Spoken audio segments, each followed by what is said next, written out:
Saya ucapkan selamat bergabung para jemaat yang kekasih dalam Tuhan di virtual Zoom, dan selamat beribadah. Kiranya sukacita dan berkat dari Tuhan benar-benar diperoleh dalam ibadah sore hari ini.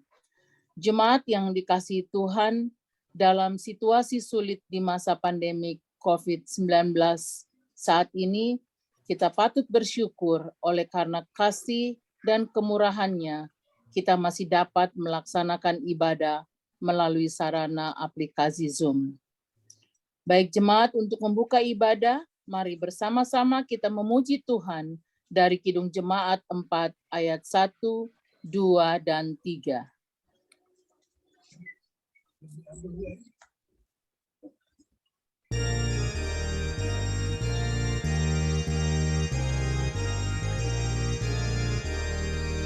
Hai, mari sembah yang maha besar, nyanyikan syukur dengan bergemar, perisai umatnya yang maha esa, mulia namanya, tahtanya megah.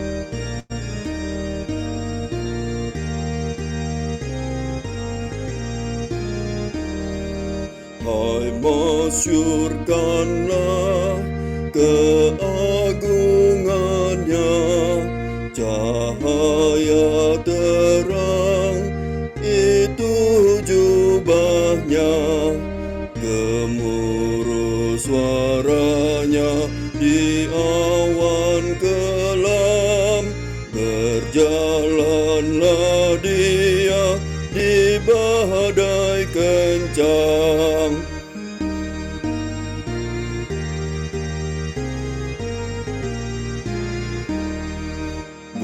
Buana penuh mujizat ajaib, ya Khalik engkau membuatnya baik. Engkau memisahkan daratan dan laut, dengan kuasa firman besarlah engkau. Saudara yang dikasihi oleh Tuhan, kita datang menghadap hadirat Tuhan saat ini di dalam suatu pengakuan bahwa pertolongan kita datangnya dari Tuhan. Dia yang menjadikan langit dan bumi dan yang memelihara kasih setianya untuk selama-lamanya dan tiada pernah meninggalkan perbuatan tangannya. Turunlah kiranya atas diri saudara-saudara sekalian anugerah Tuhan kita Yesus Kristus, kasih setia dari Allah Bapa kita, dan persekutuan di dalam kuasa Roh Kudus-Nya. Amin. Kita sambut dengan haleluya.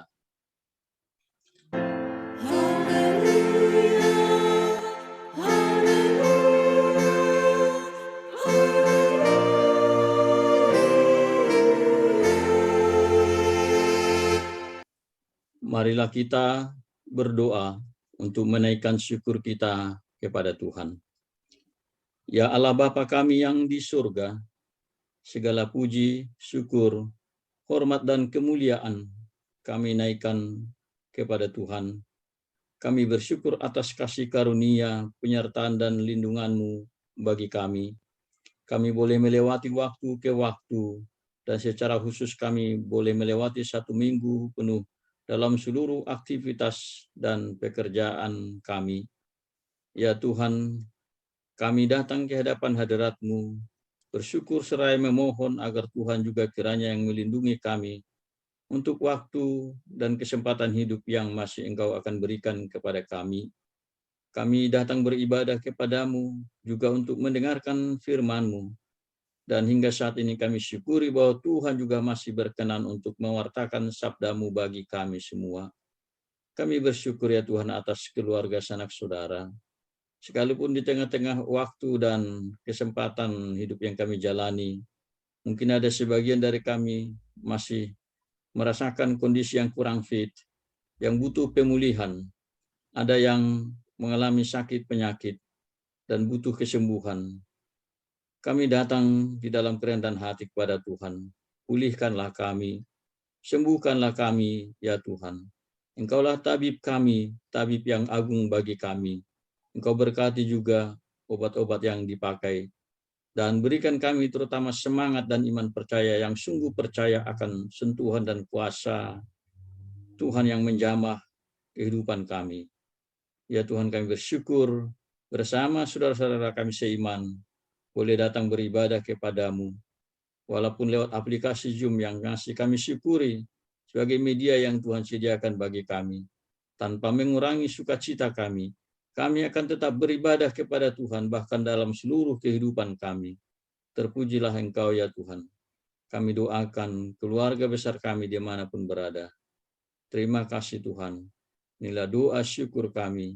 Dalam Kristus Yesus kami berdoa kepadamu. Amin. Jemaat Tuhan, marilah kita nyatakan syukur dengan menyanyikan dari pelengkap Kidung Jemaat 149 ayat 1, 2, dan 3.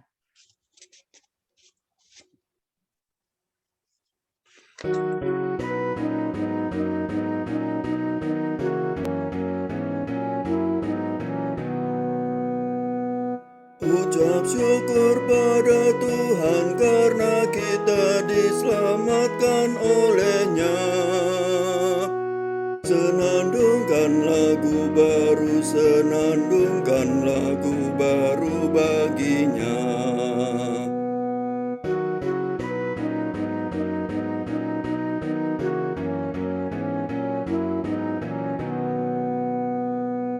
Nyanyikanlah dengan riang karena kasih setia Tuhan, nyanyilah.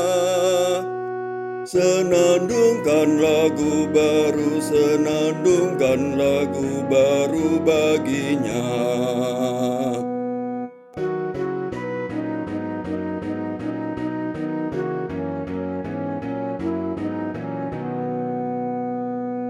Muliakan nama Tuhan karena kuasa-Nya abadi, muliakan. Senandungkan lagu baru, senandungkan lagu baru bagi-Nya. Jemaat yang dikasihi Tuhan, marilah kita dengarkan pembacaan Mazmur yang akan saya bacakan seluruhnya, terambil dari Mazmur 29, yang berbunyi demikian. Kebesaran Allah dalam badai. Mazmur Daud. Kepada Tuhan, hai penghuni sorgawi, kepada Tuhan sajalah kemuliaan dan kekuatan.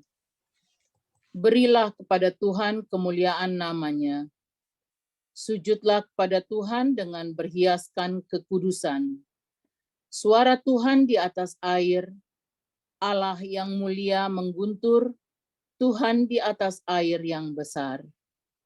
Suara Tuhan penuh kekuatan, suara Tuhan penuh semarak. Suara Tuhan mematahkan pohon aras, bahkan Tuhan menumbangkan pohon aras Libanon.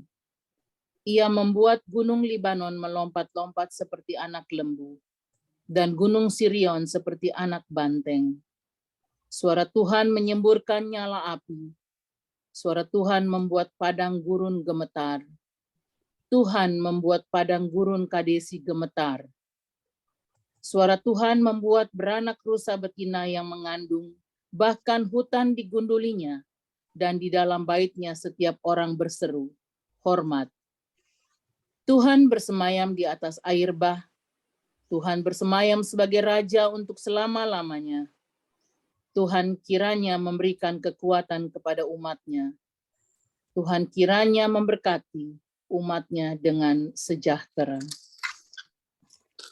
Jemaat, sekarang kita dengarkan pembacaan hukum Taurat, yaitu titah pertama dan keempat hingga keempat dan maknanya. yang berbunyi demikian.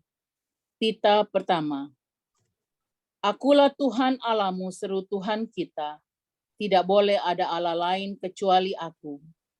Artinya, kita harus takut serta kasih dan lebih yakin dan percaya terhadap Allah daripada terhadap segala-galanya. Tita kedua. Jangan perbuat bagimu patung yang menyerupai apapun yang ada di langit atau yang ada di bumi atau yang ada di dalam air untuk disembah atau bertakwa kepadanya. Artinya, kita harus takut serta kasih kepada Allah. Sebab itu, jangan bersembah sujud kepada Allah lain atau meminta kehidupan daripadanya. Dan jangan memanggil roh-roh atau berkeyakinan kepada tenungan-tenungan dukun. Dan jangan yakin dengan benda-benda bermakna atau sakti. Tita ketiga, jangan menyebut nama Tuhan Allahmu dengan sembarangan, karena Allah akan menghukum orang yang menyalahgunakan namanya. Artinya, kita harus takut dan kasih kepada Allah, sebab itu jangan mengutuki, mengumpat, memakai guna-guna, berbohong, menipu dengan memakai nama Allah, sebab hanya dalam penderitaan, kesusahan, dan di dalam doa serta puji-pujianlah kita layak menyebut nama Tuhan Allah. Tita keempat, ingatlah dan kuduskanlah hari yang dikuduskan itu. Lakukanlah segala pekerjaanmu di dalam 6 hari, tetapi pada hari yang ke-7 ialah Sabat bagi Allah Tuhanmu. Engkau tidak boleh bekerja pada hari itu juga. Juga anakmu laki-laki atau perempuan, pembantumu laki-laki atau perempuan, ternakmu atau orang lain yang berada di tempat di kediamanmu. Sebab Allah menciptakan langit dan bumi dan segala isinya di dalam 6 hari. Kemudian ia beristirahat pada hari yang ke-7. Itulah sebabnya Allah memberkati hari itu dan menguduskannya. Artinya, kita harus takut dan kasih kepada Allah. Sebab itu, kita jangan menganggap rendah akan ajaran dan firman Allah. Hendaklah kita menganggap itu kudus, dan hendaklah kita tekun menegar dan mempelajarinya dengan gembira. Demikian hukum Taurat kita. Ibu, Bapak, dan Saudara yang terkasih, kita telah mendengarkan bagian dari hukum Taurat Tuhan.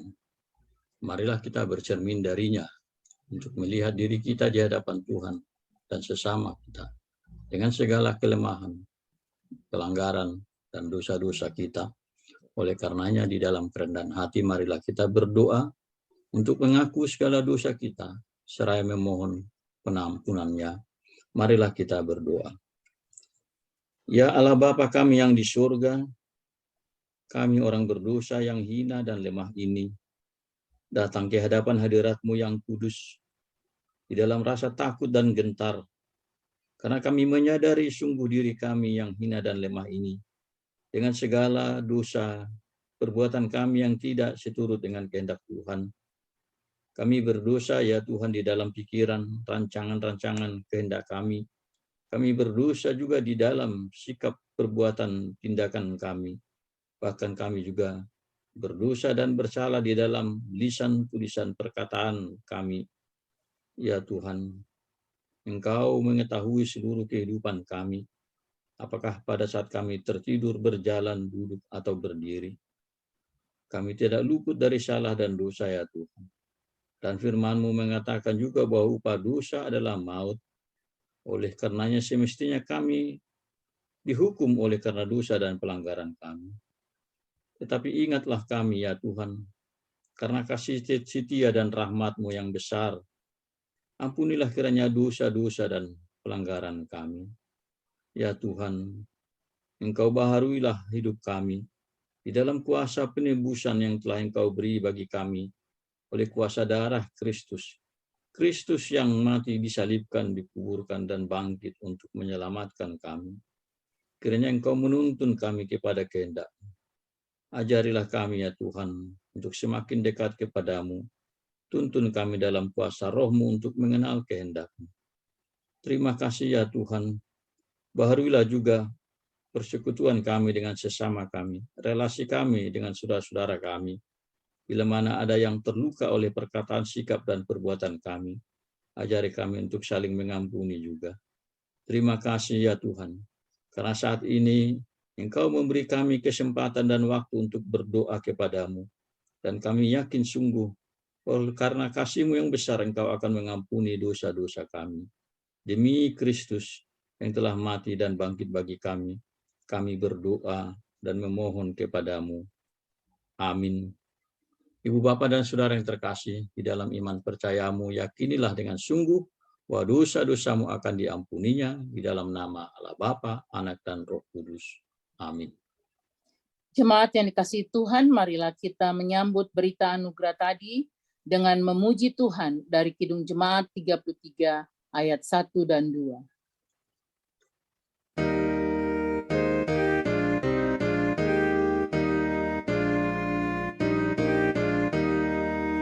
Suaramu ku dengar memanggil diriku, supaya ku di Golgota di basuh darah-Mu. Aku datanglah Tuhan padamu, dalam darah-Mu kudus sucikan diriku.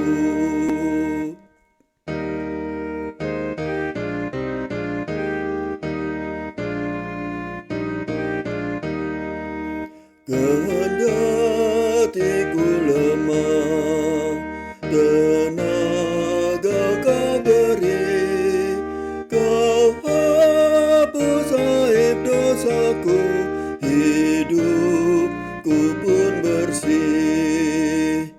Aku datanglah Tuhan padamu,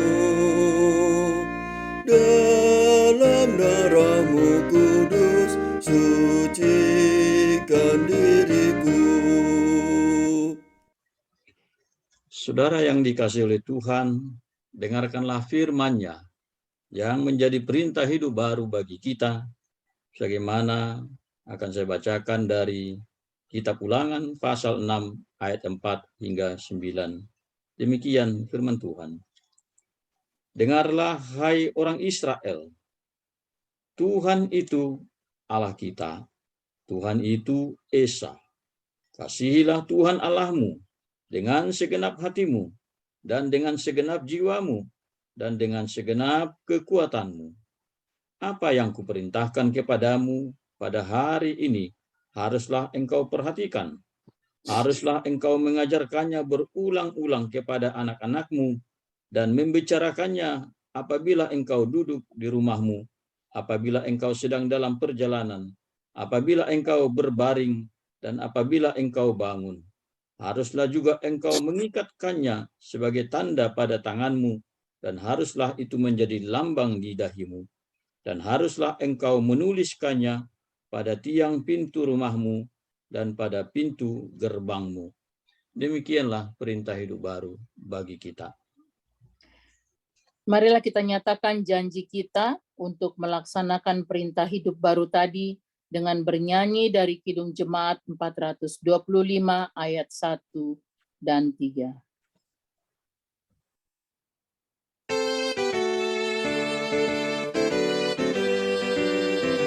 Berkumandang suara dari seberang, kirimlah cahayamu. Banyak jiwa dalam dosa mengerang, kirimlah cahayamu. Kirimlah pelita Injil menyentak yang terlelap. Kirimlah pelita Injil menyentak yang terlelap.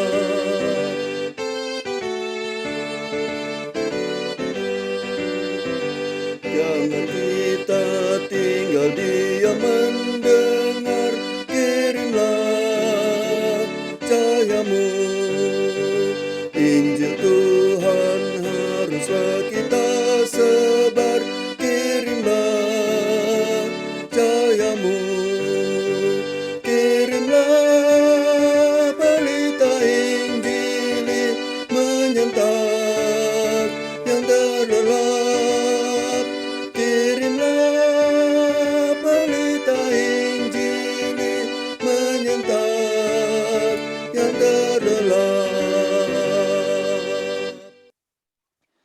Jemaat, berikut ini kita ikuti pembacaan Alkitab yang akan dibacakan oleh dua orang jemaat. Pembacaan pertama diambil dari Yesaya 43 ayat 1 sampai dengan 7 akan dibawakan oleh Ibu Ros Silitonga, dan pembacaan yang kedua dari Kisah Rasul 8 ayat 14 sampai dengan 17 dibacakan oleh Ibu Linda Silalahi. Kami persilahkan. Pembacaan Alkitab yang pertama pada sore ini diambil dari Yesaya 43 ayat 1 sampai dengan 7. Berkata sebagai berikut. Dengan perikop, Allah adalah satu-satunya penebus. Tetapi sekarang beginilah firman Tuhan yang menciptakan engkau, hai Yakub, yang membentuk engkau, hai Israel. Janganlah takut, sebab aku telah menebus engkau. Aku telah memanggil engkau dengan namamu. Engkau ini kepunyaanku. Apabila engkau menyeberang melalui air, aku akan menyertai engkau. Atau melalui sungai-sungai, engkau tidak akan dihanyutkan. Apabila engkau berjalan melalui api, engkau tidak akan dihanguskan. Dan nyala api tidak akan membakar engkau. Sebab akulah Tuhan Allahmu yang Maha Kudus, Allah Israel, Juru Selamatmu. Aku menebus engkau dengan Mesir dan memberikan Ethiopia dan Sheba sebagai gantimu. Oleh karena engkau berharga di mataku dan mulia, dan aku ini mengasihi engkau, maka aku memberikan manusia sebagai gantimu dan bangsa-bangsa sebagai ganti nyawamu. Janganlah takut, sebab aku ini menyertai engkau. Aku akan mendatangkan anak cucumu dari timur, dan aku akan menghimpun engkau dari barat. Aku akan berkata kepada utara, berikanlah, dan kepada selatan, janganlah tahan-tahan. Bawalah anak-anakku laki-laki dari jauh, dan anak-anakku perempuan dari ujung-ujung bumi. Semua orang yang disebutkan dengan namaku, yang kuciptakan untuk kemuliaanku, yang kubentuk, dan yang juga kujadikan. Demikianlah firman Tuhan. The second reading is from Acts chapter 8, verses 14 to 17. The apostles in Jerusalem heard that some people in Samaria had accepted God's message, and they sent Peter and John. When the two apostles arrived, they prayed that the people would be given the Holy Spirit. Before this, the Holy Spirit had not been given to anyone in Samaria, though some of them had been baptized in the name of the Lord Jesus. Peter and John then placed their hands on everyone who had faith in the Lord, and they were given the Holy Spirit. This is the word of the Lord. Yang berbahagia adalah mereka yang telah mendengarkan firman Tuhan. Jemaat yang kekasih, dengan mengambil sikap sempurna dan merendahkan diri di hadapan Tuhan, marilah kita mengikrarkan pengakuan iman bersama-sama semua orang percaya di segala tempat di muka bumi ini dengan mengucapkan pengakuan iman rasuli. Masing-masing kita berkata, aku percaya kepada Allah, Bapa yang Maha Kuasa, Khalik langit dan bumi, dan kepada Yesus Kristus anaknya yang tunggal, Tuhan kita, yang dikandung daripada Roh Kudus, lahir dari anak darah Maria, yang menderita di bawah pemerintahan Pontius Pilatus, disalibkan, mati dan dikuburkan, turun ke dalam kerajaan maut. Pada hari yang ketiga, bangkit pula dari antara orang mati, naik ke sorga, duduk di sebelah kanan Allah, Bapa yang Maha Kuasa, dan akan datang dari sana untuk menghakimi orang yang hidup dan yang mati. Aku percaya kepada Roh Kudus, gereja yang kudus dan am, persekutuan orang kudus, pengampunan dosa, kebangkitan daging, dan hidup yang kekal. Amin. Jemaat yang kekasih di dalam Tuhan, untuk menyambut pemberitaan firman Tuhan, marilah kita memuji Tuhan dengan menyanyi dari nyanyian Kidung Baru 14 ayat 1 dan 2.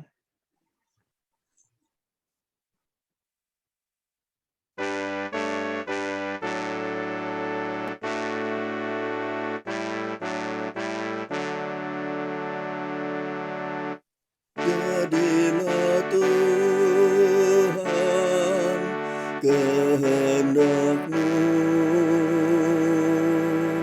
Kaulah penjunan ku tanahnya. Bentuklah aku sesuka-Mu. Kan ku nantikan dan berserah.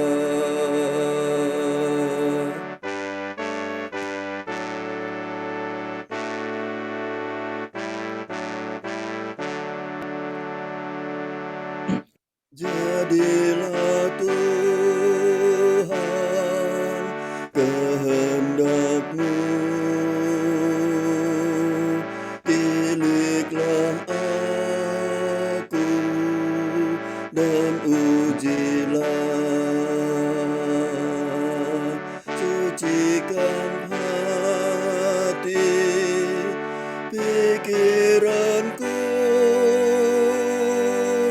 dan di depan-Mu ku menyembah. Marilah kita, Ibu Bapa dan Saudara, sejenak berdoa, memohon pertolongan Tuhan untuk menerangi hati pikiran kita, menerima firman-Nya. Kita berdoa. Damai sejahtera Allah yang melampaui segala akal, kiranya memelihara hati dan pikiran kita semua di dalam Kristus Yesus Tuhan kita. Amin. Ibu Bapa dan Saudara yang dikasihi oleh Tuhan, saya ucapkan selamat sore, selamat hari Minggu bagi kita sekalian. Kita patut tetap bersyukur kepada Tuhan yang setia menuntun memelihara hidup kita, melewati waktu ke waktu, hari demi hari, hingga di minggu yang baru ini, bertepatan di minggu kedua di bulan Januari di tahun yang baru ini. Dan kita juga bersyukur karena kita masih diizinkan bertemu walau lewat aplikasi Zoom, beribadah, terlebih dalam kondisi yang masih sulit kita jalani oleh penyebaran COVID-19, khususnya varian Omikron. Tetapi kita yakin sungguh bahwa kita akan tetap dipelihara oleh Tuhan melalui semua ini, dan biarlah kita tetap dikuatkan oleh firman-Nya untuk tetap setia mengikut Tuhan dan melanjutkan kehidupan yang dipercayakan kepada kita. Ibu Bapa dan Saudara, firman Tuhan yang menjadi dasar perenungan kita saat ini adalah apa yang tertulis di dalam Injil Lukas pasal yang ketiga ayat 15 hingga 17 dan dilanjutkan dengan ayat 21 hingga 22. Marilah kita dengarkan firman Tuhan ini di tengah-tengah kita. Tetapi karena orang banyak sedang menanti dan berharap, dan semuanya bertanya dalam hatinya tentang Yohanes, kalau ia adalah Mesias, Yohanes menjawab dan berkata kepada semua orang itu, "Aku membaptis kamu dengan air, tetapi ia yang lebih berkuasa daripadaku akan datang, dan membuka tali kasutnya pun aku tidak layak. Ia akan membaptis kamu dengan Roh Kudus dan dengan api. Alat penampi sudah di tangannya untuk membersihkan tempat pengirikannya dan untuk mengumpulkan gandumnya ke dalam lumbungnya. Tetapi debu jerami itu akan dibakarnya dalam api yang tidak terpadamkan." Ketika seluruh orang banyak itu telah dibaptis, dan ketika Yesus juga dibaptis dan sedang berdoa, terbukalah langit dan turunlah Roh Kudus dalam rupa burung merpati ke atasnya, dan terdengarlah suara dari langit, "Engkaulah anakku yang kukasihi, kepadamulah aku berkenan. Demikianlah firman Tuhan yang boleh kita dengarkan. Berbahagialah kita semua, ibu bapak, saudara, dan saya yang mendengarkan membaca firman Tuhan, tetapi terlebih kita yang hidup di dalam kebenaran firman Tuhan. Ibu bapak dan saudara-saudara terkasih, kalau pada minggu yang lalu, menurut kalender gerejawi, minggu kita dinamai adalah minggu pertama sesudah Christmas. Jadi sebenarnya masa minggu perayaan Natal itu masih berlangsung hingga minggu yang lalu, dan minggu saat ini adalah minggu pertama sesudah Epifani. Epifani artinya penampakan, dan ini akan dimulai dengan kisah-kisah pelayanan Yesus. Yesus yang kita rayakan kelahirannya pada waktu Natal kemarin, dan minggu-minggu berikut ini akan dipaparkan kepada kita pelayanannya di tengah-tengah dunia. Dan salah satunya yang membuka pelayanan itu adalah apa yang kita dengarkan dalam teks hari ini, ketika Yesus dibaptis dan Roh Kudus turun, suara Allah menyatakan dari surga, inilah anak yang kukasihi, kepadanya lah aku berkenan. Suatu pengakuan legitimasi terhadap pelayanan yang akan dimulai oleh Yesus. Ibu bapak dan saudara, dalam waktu yang bersamaan kita pun mengawali di tahun ini perjalanan hidup. Mungkin bagi sebagian orang mengakhiri tahun lalu dan mengawali tahun ini ada yang kurang pas atau kurang membahagiakan, khususnya karena kondisi-kondisi fisik. Tetapi kita yakin sungguh bahwa sukacita kita itu ada di dalam Tuhan. Mengawali tahun seperti ini, khususnya dalam kalender Masehi yang kita kenal, di awal tahun 2022, ada sejumlah prediksi yang dilakukan oleh pihak tertentu untuk mengetahui kira-kira gambaran keadaan seperti apa yang akan dijalani di tahun ini. Orang-orang yang bergerak di bidang ekonomi misalnya mengatakan bahwa Australia akan menaikkan perkiraan pertumbuhan ekonomi di tahun ini. Dan itu berangkat dari optimisme. Tentu saja ada indikator yang mendasari perkiraan tersebut, terutama mereka yang memang ahli di bidang ekonomi. Ada juga yang memprediksi, ibu bapak dan saudara, bahwa pada tahun 2022 ini varian Omikron akan berakhir, karena setelah Delta, Omikron ini adalah pembelahan dari varian sebelumnya yang memang bergerak begitu cepat, meluas, tetapi semakin lemah. Itu sebabnya sejumlah orang yang terpapar negatif atau positif atau ada gejala simptom, tetapi kemudian ya para virolog mengatakan tidak akan membunuh, tidak mematikan. Dan memang dialami oleh sejumlah saudara-saudara kita yang mengalami hal ini. Tetapi juga perkiraan tadi berangkat dari optimisme bahwa tahun 2022 ini varian Omikron akan berakhir. Kita tentu akan menjadi bagian dari berharap. Orang yang berharap dan optimis akan hal itu. Dan bila itu terjadi sungguh-sungguh di dalam kuasa Tuhan, maka ini akan menjadi kabar baik yang sangat berarti bagi semua pihak. Nah, ada juga memang prediksi lain tentang perjalanan tahun ini. Yang prediksi seperti ini berulang-ulang dikemukakan setiap tahun. Misalnya berdasarkan perkiraan Feng Shui atau Shio binatang. Mereka yang meyakini hal ini mengatakan bahwa tahun ini adalah tahun macan air. Dan mereka mencoba mengolah bagaimana karakter sifat dari macan, sifat dari air. Mereka coba pahami dalam gambaran dua sifat antara benda atau binatang tersebut, yang katanya air yang tenang, mengalir terus, macan yang berani, bijak, kreatif, dan adaptif seperti air. Tapi itu perkiraan mereka. Mungkin kita tidak terlalu jauh memahami hal-hal seperti itu. Sebab kita tahu sebagai orang percaya, karakter bagi kita sudah diberikan oleh Tuhan dari sejak awal kita diciptakan.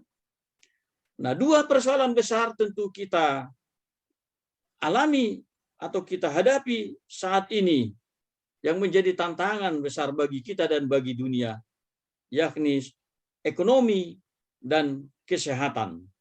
Dan kedua hal ini mendapat sorotan yang positif seperti yang saya kemukakan tadi, baik dari mereka yang menganalisis di Australia ini, bahwa baik varian Omikron menyangkut kesehatan, mereka memprediksi akan semakin positif. Demikian juga ekonomi dan pertumbuhan pendapatan. Nah, oleh karenanya Ibu Bapak dan Saudara, patutlah kita juga mengawali segala aktivitas kita dengan suatu sikap yang optimis. Walaupun memang seperti saya katakan tadi, mengakhiri tahun lalu dan mengawali tahun ini, ada sejumlah teman kita di antara kita yang mengalami keluhan-keluhan secara fisik. Tetapi kita yakin bersama Tuhan kita akan dimampukan menjalani. Dan kita akan tetap optimis. Sebab bagaimanapun Ibu Bapak dan Saudara, hidup dan aktivitas kita akan selalu ditentukan oleh otoritas Tuhan, Sang Pemberi kehidupan ini.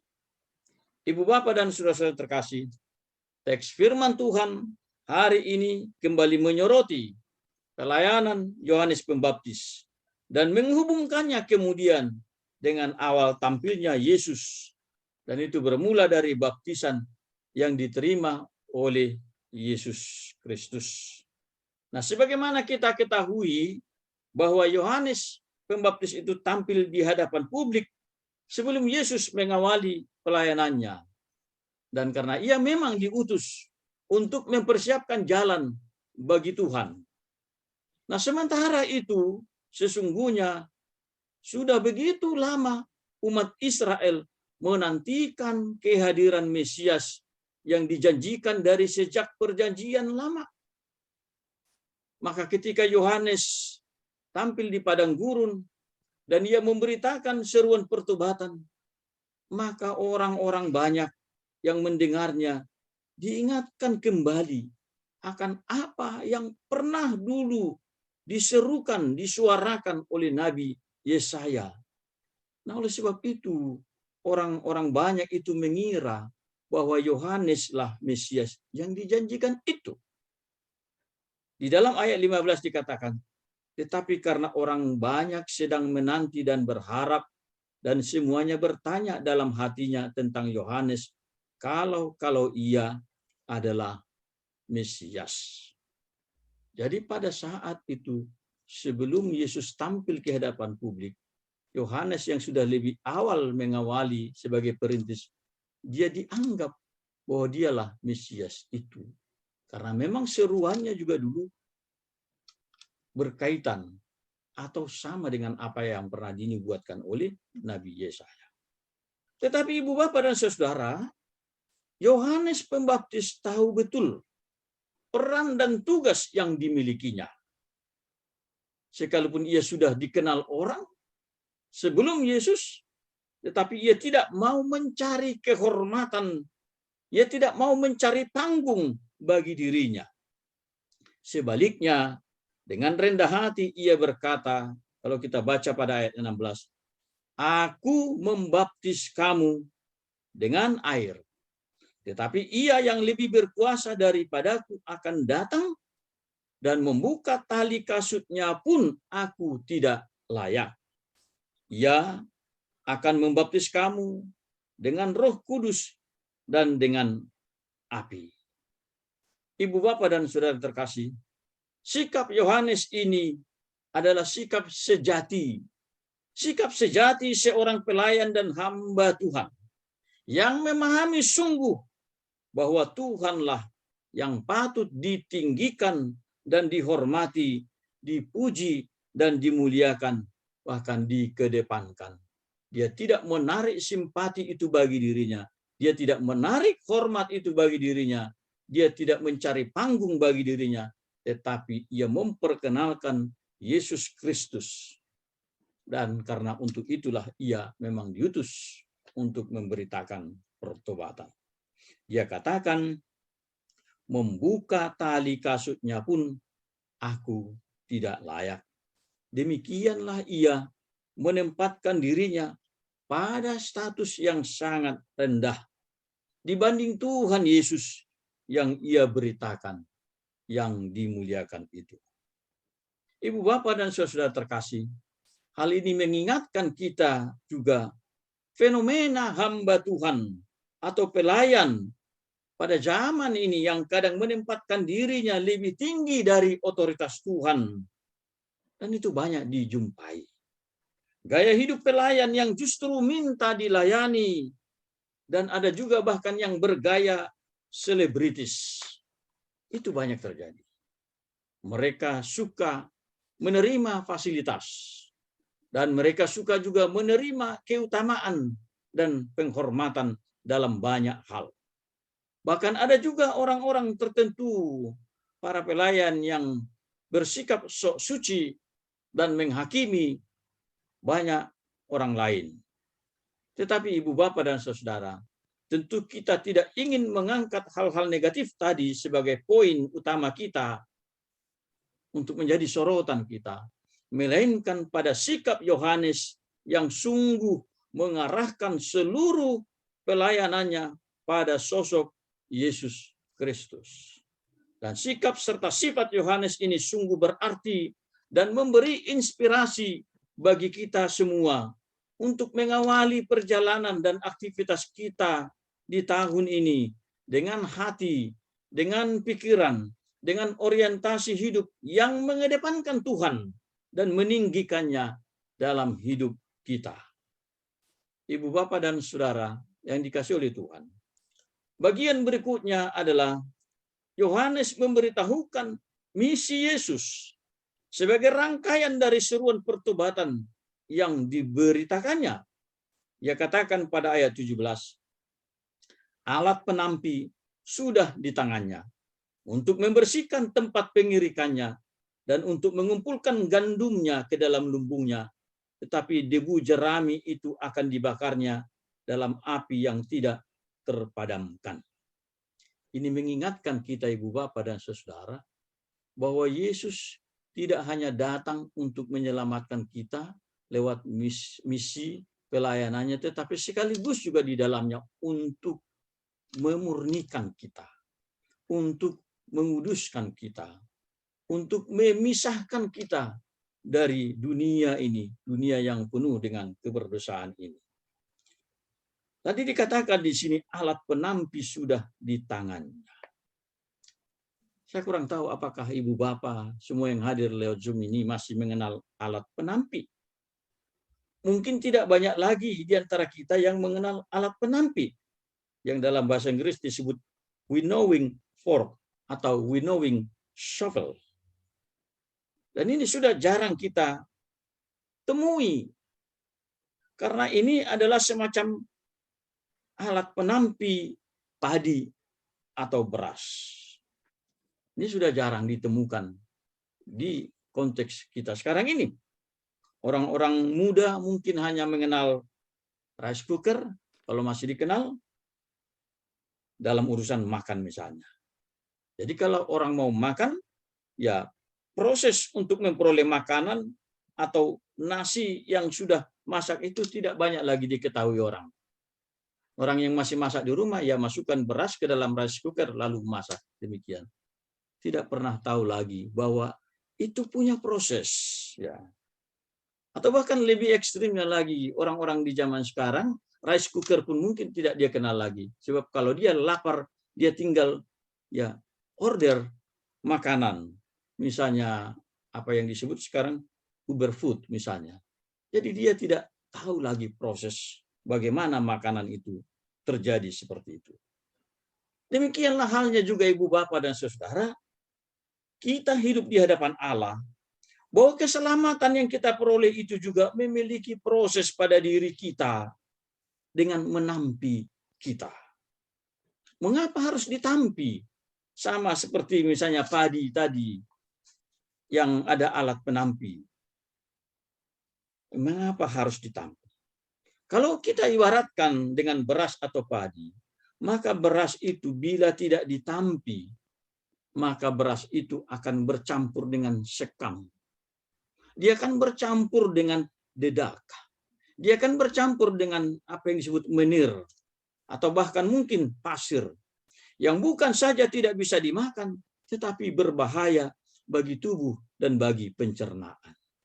Yohanes mengatakan bahwa satu dari tugas atau misi Yesus adalah menyiapkan alat penampi, dan dia akan melakukan pembersihan dan pemilahan terhadap gandum dan memisahkan debu dan jerami, di mana debu dan jerami itu akan dibakar dalam api yang tidak terpadamkan. Jarang-jarang kita mendengarkan di awal pelayanan Yesus seperti ini memunculkan bagaimana proses itu akan terjadi pada diri setiap orang percaya yang menerima keselamatan dari Tuhan. Kalau di masa-masa Advent ini sering juga dimunculkan oleh Yohanes. Persiapkan jalan bagi Tuhan. Kapak sudah tersedia pada pohon. Akan ada penampi, tapi ini dia alamatkan bahwa ini juga menjadi misi, tugas dari Yesus yang menyelamatkan kita. Tapi inti yang secara simpel kita pahami adalah bahwa hidup kita itu harus ditampi dan dibersihkan untuk menerima keselamatan dan mengalami persekutuan dengan Tuhan. Ibu bapak dan saudara-saudara yang dikasihi oleh Tuhan, di dalam proses awal mengawali pelayanannya, maka Yesus bertemu dengan Yohanes di sungai Yordan. Kalau bagian awal tadi apa yang disampaikan oleh Yohanes tentang misi Yesus. Tetapi kemudian Yesus bertemu dengan Yohanes. Mungkin ini pertemuan pertama mereka. Bertemunya di sungai Yordan pada saat Yohanes Pembaptis sedang membaptiskan orang-orang yang telah bertobat dan meminta dirinya untuk dibaptis. Kalau kita cek ibu bapak dan saudara, Injil yang paralel dengan perikop hari ini, di sana sebenarnya dikemukakan juga ada dialog antara Yohanes dan Yesus yang menunjukkan keengganan Yohanes Pembaptis untuk membaptis Yesus. Jadi ketika Yesus meminta dirinya dibaptis, Yohanes menolak di awalnya. Walaupun kemudian Yesus mengatakan demikianlah sepatutnya terjadi. Maka Yohanes pun membaptis Yesus. Namun satu hal yang kita catat di sini ibu bapak dan saudara ialah bahwa baptisan yang diterima oleh Yesus tidaklah sama seperti yang diterima khalayak ramai sebagai baptisan pertobatan. Sebab Yesus dibaptis bukan karena dia orang berdosa. Tetapi Yesus juga ingin menunjukkan kepada orang percaya, kepada khalayak ramai, bagaimana hidup itu diawali dengan pertobatan dan bagaimana orang dibaptis itu masuk dalam persekutuan dengan Tuhan. Nah, ada sorotan atas peristiwa pembaptisan Yesus yang dikemukakan dalam nas hari ini. Pada ayat 21-22 dikatakan, ketika seluruh orang banyak itu telah dibaptis, dan ketika Yesus juga dibaptis dan sedang berdoa, terbukalah langit, dan turunlah Roh Kudus dalam rupa burung merpati ke atasnya, dan terdengarlah suara dari langit, engkaulah anakku yang kukasihi, kepadamulah aku berkenan. Apa yang menarik di sini, Ibu, Bapak, dan saudara-saudara? Keberadaan Allah Tritunggal, yakni Bapa, Anak, dan Roh Kudus hadir dalam waktu yang bersamaan, dalam momen yang sama, dengan penegasan atas diri Yesus mengawali pelayanannya. Dan patut kita catat di sini bahwa dari sejak mengawali pelayanannya, Yesus ditopang oleh kehadiran Roh Kudus. Dan catatan penting bagi kita dalam pengalaman Yesus ini ialah pengakuan ilahi atas pelayanannya sebagai anak Allah yang dikasihi dan berkenan kepadanya. Maksudnya kepada Allah Bapa. Ibu, Bapak, dan saudara-saudara yang terkasih di dalam Kristus. Mengawali segala sesuatu dari perkenanan Allah itu sangat-sangat penting dan menentukan. Setiap kita yang sedang mengawali aktivitas di dalam tahun ini setidaknya memiliki gambaran akan apa saja yang kira-kira kita rencanakan, apa tujuan ataupun target yang ingin kita capai dan lakukan. Atau dalam bahasa sederhananya, setidaknya kita semua atau masing-masing kita berharap bahwa tahun ini ingin melakukan sesuatu. Itu ada dalam benak kita. Tetapi sebagai seorang percaya, kira-kira apa yang ingin kita lakukan itu? Mari kita coba tempatkan dalam suatu hubungan. Apakah di dalamnya Tuhan dilibatkan atau tidak? Atau semua itu semata karena keinginan dan agenda pribadi kita saja?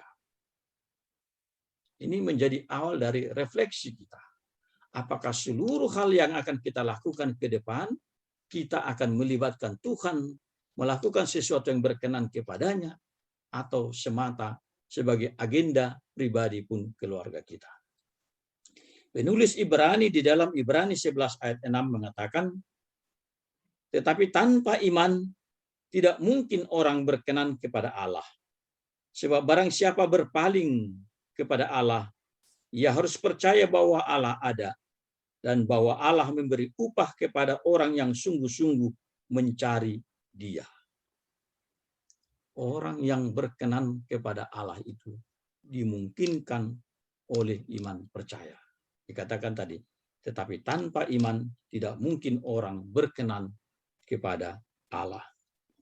Pengalaman yang kita alami di tahun yang lalu, sebagaimana saya sebutkan di awal tadi, bahkan juga di awal tahun ini, sebenarnya cukup memberi gambaran bagi kita, Ibu, Bapak, dan saudara, bahwa tidak semua yang kita rancang, tidak semua yang kita rencanakan bisa terkabul atau terwujud. Salah satu contoh saja, ketika kita masih merencanakan akan beribadah bersama di akhir tahun untuk berdoa bersama melewati tahun yang lama, menyongsong tahun yang baru. Ternyata kita tidak bisa beribadah bersama di gereja. Itu menunjukkan bahwa ada satu hal, ada berbagai hal bahkan di luar otoritas kita. Dan semua ada pada otoritas Tuhan. Dan itu menunjukkan bahwa di luar diri kita yang berkuasa mutlak dan menentukan sesuatu itu bukan kita, tetapi Tuhan. Tetapi iman menjadi ukuran dan barometer apakah kita berkenan kepada Allah di dalam seluruh apa yang kita rancang, di dalam seluruh apa yang kita rencanakan. Dan pengalaman yang kita alami dapat menjadi petunjuk, juga sekaligus refleksi apakah kita sungguh-sungguh dan tetap bersandar kepada Tuhan, apakah kita sungguh-sungguh akan tetap mengandalkan Tuhan atau kekuatan kita sendiri. Ibu, Bapak, dan saudara, di dalam kenyataan hidup dan aktivitas sosial yang kita jalani, mungkin kita sering bertemu dengan istilah consent atau persetujuan. Misalnya, Anda menandatangani suatu consent bahwa Anda setuju, misalnya, bahwa foto anak Anda akan dimuat di website sekolah. Lalu Anda disuruh mengisi consent. Atau Anda menandatangani satu consent bahwa keluarga Anda akan menjalani operasi atau surgery. Di sana ada consent. Nah, sikap Allah yang berkenan kepada kita itu boleh kita sebut semacam consent. Dan bahkan lebih daripada itu, apa yang kita lakukan seturut dengan rancangannya. Tetapi hal ini sering tidak mudah, Ibu Bapak dan saudara-saudara. Ada 3 faktor atau unsur yang selalu menjadi tantangan bagi kita dalam menjalani, menyikapi berbagai hal. Ketiga faktor atau unsur itu adalah diri kita sendiri. Kemudian orang lain. Dan yang ketiga adalah dunia kita ini, atau dunia di mana kita hidup. Kita bahkan sering terjebak atas kuatnya tarik-menarik ketiga hal ini. Yang pertama, kita ingin menyenangkan diri kita dan kita mempertahankan keinginan-keinginan yang sifatnya privasi bagi kita. Itu suatu tantangan dan pergumulan. Jadi tidak mudah untuk berkenan kepada Allah. Karena di dalam diri kita, kita juga memiliki keinginan-keinginan menyenangkan diri atau mempertahankan sesuatu yang sifatnya privasi bagi kita. Yang kedua, kita juga ingin menyenangkan orang lain dan berusaha agar kita dianggap baik sebagai saudara, sebagai sahabat, atau sebagai teman. Dan kita akan melakukan apapun untuk menyenangkan orang lain. Jadi Tuhan itu bisa nomor sekian. Karena kita ingin menyenangkan orang lain, karena kita ingin dianggap baik oleh orang lain, kita berbuat apapun yang diinginkan. Kadang-kadang orang berkata, I'm here for you, atau I'm with you. Jadi kita lebih mengedepankan apa yang berkenan kepada orang lain. Yang ketiga, Ibu Bapak dan Saudara, dunia kita ini juga menyediakan hal-hal yang membuat kita tertarik, menyediakan hal-hal yang menyenangkan dan bahkan menguntungkan sesaat, yang enak, yang memuaskan keinginan kita. Tetapi pada akhirnya bisa membuat kita edik dan kita dikuasai. Jadi 3 faktor tadi menjadi pergumulan bagi kita ketika kita diperhadapkan apakah kita akan melakukan hal-hal yang berkenan kepada Allah. Tetapi kita mesti ingat juga firman Tuhan mengatakan, dan dunia ini sedang lenyap dengan keinginannya, tetapi orang yang melakukan kehendak Allah akan hidup selama-lamanya. 1 Yohanes 2 ayat 17. Jadi sekalipun kita berusaha untuk menyenangkan dunia dengan segala keinginannya, tapi semua itu akan berakhir. Yang tetap adalah kehendak Allah, firman Allah, tetap untuk selama-lamanya.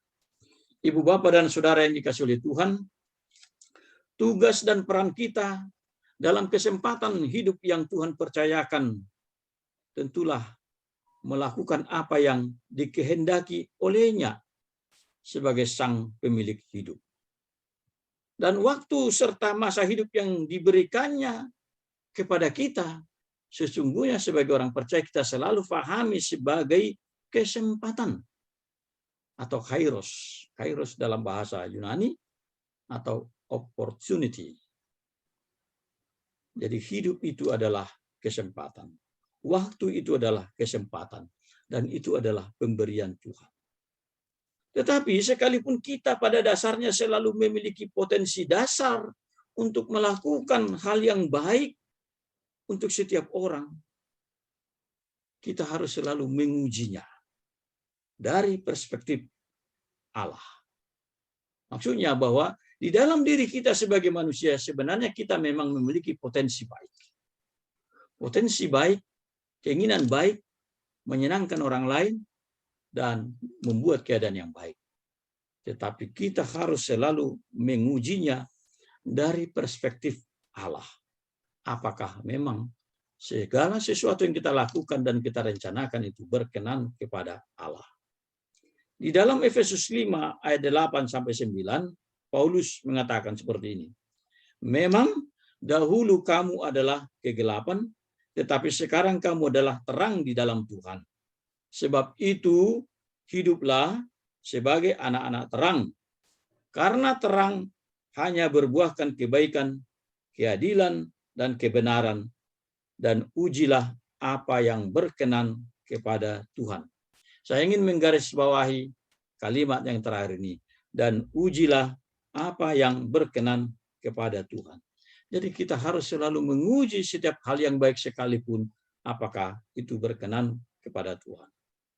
Bahkan lebih tegas lagi Paulus mengingatkan orang percaya untuk tidak serupa dan tidak meniru-niru dunia ini. Di dalam Roma 12 ayat 2 dikatakan, janganlah kamu menjadi serupa dengan dunia ini, tetapi berubahlah oleh pembaharuan budimu. Mungkin slide-nya bisa digeser. Sehingga kamu dapat membedakan manakah kehendak Allah, apa yang baik, yang berkenan kepada Allah, dan yang sempurna. Roma 12 ayat 2. Ibu bapak dan saudara, jangan katakan bahwa kita tidak sanggup atau terlalu berat untuk melakukan kehendak Allah. Kita harus punya keinginan, kita harus punya kerinduan. Yang kita perlukan saat ini ialah kekuatan dan pertolongan Tuhan untuk menyanggupkan kita melakukan apa yang berkenan kepadanya. Dan tentunya seluruh hal ini akan diawali dengan niat. Ada kerinduan dan kepasrahan kepada Tuhan yang akan menopang kita. Kiranya kita dapat menjalani tahun yang baru ini. Di dalam seluruh hal yang Tuhan izinkan boleh terjadi, tetap confident, bersandar kepadanya, dan seturut dengan kehendak-Nya. Amin. Allah Bapa di surga, kami bersyukur, kami masih Engkau izinkan disapa oleh firman-Mu, dan sepenuhnya kami mau serahkan pada otoritas Tuhan, agar kiranya oleh kuasa Roh-Mu menuntun kami, memampukan kami hidup di dalam kehendak-Mu. Dalam Kristus Yesus kami berdoa. Amin. Bapak Ibu sekalian, kita akan membaca sebagian daripada warta jemaat yang juga ditampilkan dalam screen, yaitu yang pertama adalah dari seksi ibadah. Ibadah Minggu tanggal 16 hari ini dan juga minggu selanjutnya selama bulan Januari akan berlangsung menggunakan aplikasi Zoom dimulai pada pukul 4 sore. Sedangkan ibadah tetap akan direkam dan ditayangkan pada pukul 7 malam melalui YouTube. Majelis tetap menghimbau agar jemaat mengikuti ibadah Zoom seperti layaknya beribadah di gereja. Informasi dari seksi sekolah minggu. Dengan tidak adanya ibadah di gereja, maka kelas sekolah minggu tidak ada selama bulan Januari 2022. Kelas sekolah minggu akan kembali diadakan pada tanggal 6 Februari 2022 dengan kuis dan activity day. Pada tahun ini kelas preschool akan digabung dengan kelas 1, maka ada 3 kelas di sekolah minggu seperti yang terlampir nanti di warta jemaat. Berita persembahan syukur akhir tahun, jemaat yang ingin memberikan persembahan syukur akhir tahun dapat mengirimkan ke rekening Bank GKIA dengan mencantumkan persembahan syukur akhir tahun pada kolom description. Persembahan dana properti, hari Minggu, tanggal 16 Januari 2002, kita akan mengumpulkan persembahan dana properti. Dana ini digunakan untuk biaya perawatan gedung gereja dan pastori. Persembahan dapat dikirim ke rekening Bank GKIA. Selamat bagi jemaat yang berbahagia dalam minggu ini karena bertambahnya usia. 10 Januari Andrew Simamora, 12 Januari Ibu Terry Silitonga, dan juga Saudari Elizabeth Mofu, 13 Januari Saudara Jimmy Kurusinga. Keluarga besar GKIA mengucapkan selamat ulang tahun, kiranya Tuhan senantiasa memberkati. Bapak, Ibu, saudara-saudari dapat menyalurkan persembahan melalui direct debit Commonwealth pada rekening GKIA seperti yang terlampir pada warta jemaat yang sudah kami sampaikan pada grup WA PA dan juga grup WA lainnya. Demikian warta jemaat, Tuhan Yesus memberkati.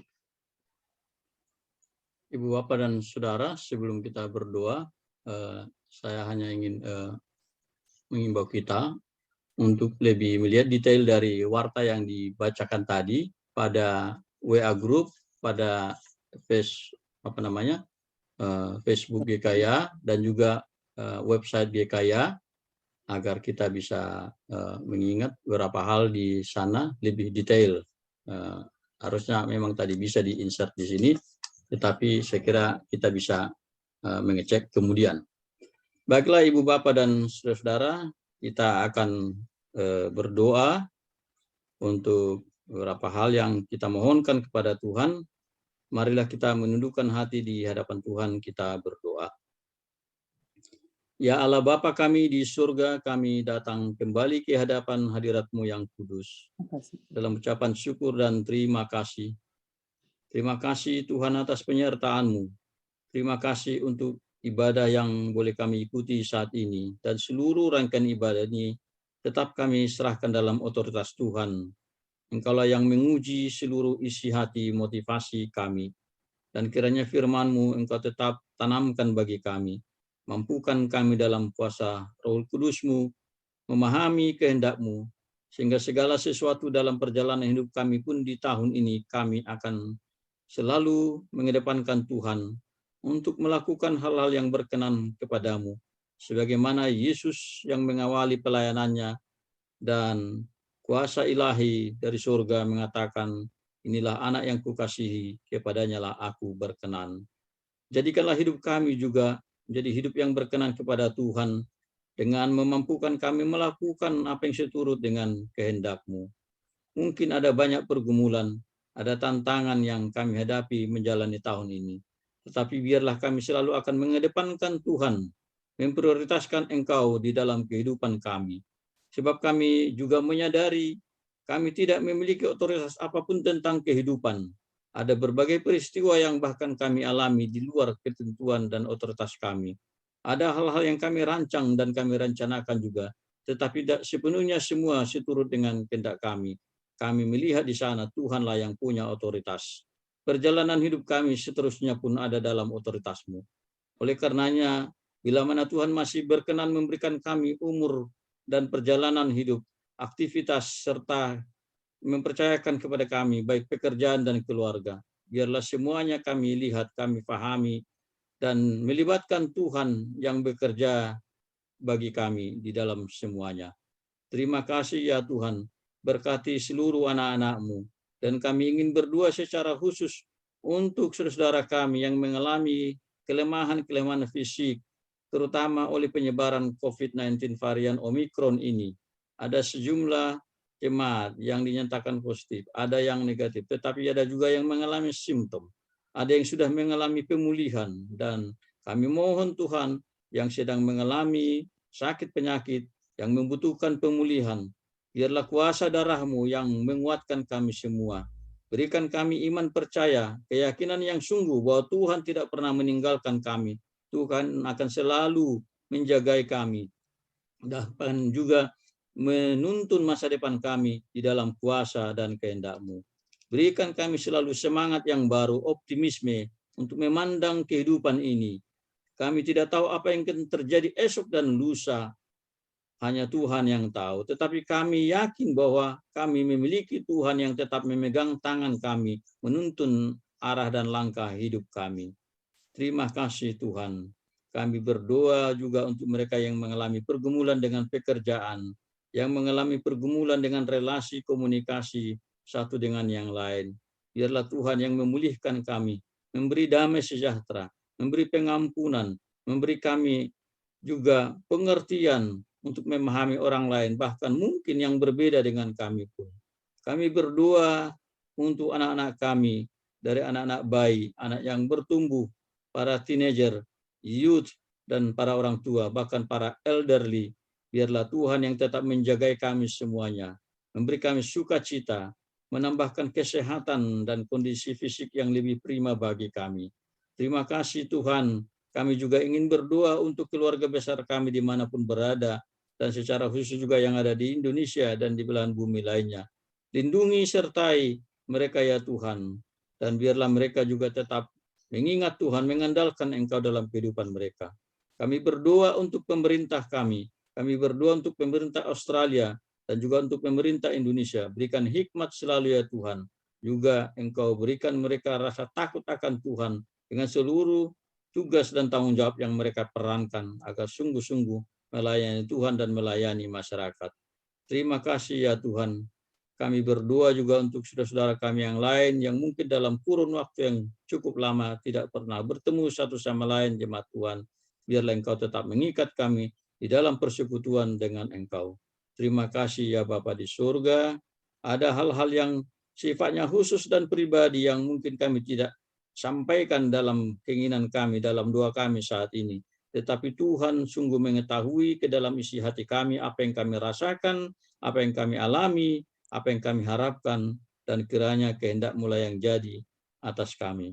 Berkati secara khusus mereka yang bersukacita oleh berkat-berkat baik secara fisik, secara material, bahkan juga mereka yang Kau berkati dengan pertambahan usia. Berkatilah mereka yang berulang tahun dalam minggu ini, berikan kesehatan, sukacita, dan pengandalan akan Tuhan. Terima kasih ya Bapa di surga. Doa kami yang jauh dari sempurna ini kami alaskan hanya di dalam satu nama yang kudus, nama Tuhan Yesus. Dan dengarlah kami berdoa pada saat kami masih memohon kepadamu, sebagaimana Engkau mengajarkan kepada murid-murid-Mu. Bapa kami yang di surga, dikuduskanlah namamu, datanglah kerajaan-Mu, jadilah kehendak-Mu di bumi seperti di surga. Berilah kami pada hari ini makanan kami yang secukupnya, dan ampunilah kami akan kesalahan kami, seperti kami juga mengampuni orang yang bersalah kepada kami. Dan janganlah membawa kami ke dalam pencobaan, tetapi lepaskanlah kami daripada yang jahat, karena Engkaulah yang mempunyai kerajaan dan kuasa dan kemuliaan sampai selama-lamanya. Amin. Ibu Bapak dan Saudara yang terkasih, saatnya kita akan mengakhiri ibadah kita ini. Marilah kita memuji Tuhan dari nyanyikanlah Kidung Baru nomor 200, bait pertama dan kedua.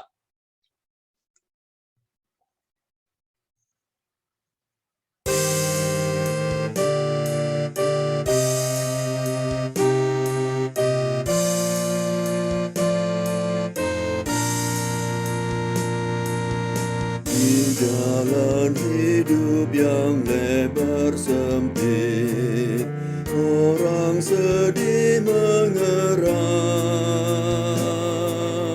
Tolong mereka yang dalam gelap, bawalah sinar terang. Pakailah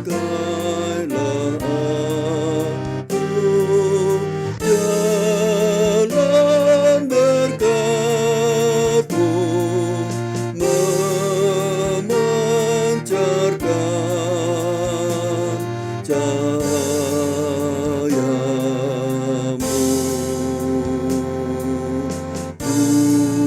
Buat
Saudara yang dikasihi oleh Tuhan, sekarang pulanglah di dalam damai sejahtera, kembali kepada kehidupanmu dengan tetap mengamalkan cinta kasih dan kebenaran firman Tuhan yang telah engkau dengarkan, dan terimalah berkat dari Tuhan. Tuhan memberkati dan melindungi engkau. Tuhan menyinarkan wajahnya kepadamu dan memberikan engkau kasih karunia. Tuhan menghadapkan wajahnya kepadamu dan memberikan engkau damai sejahtera. Amin.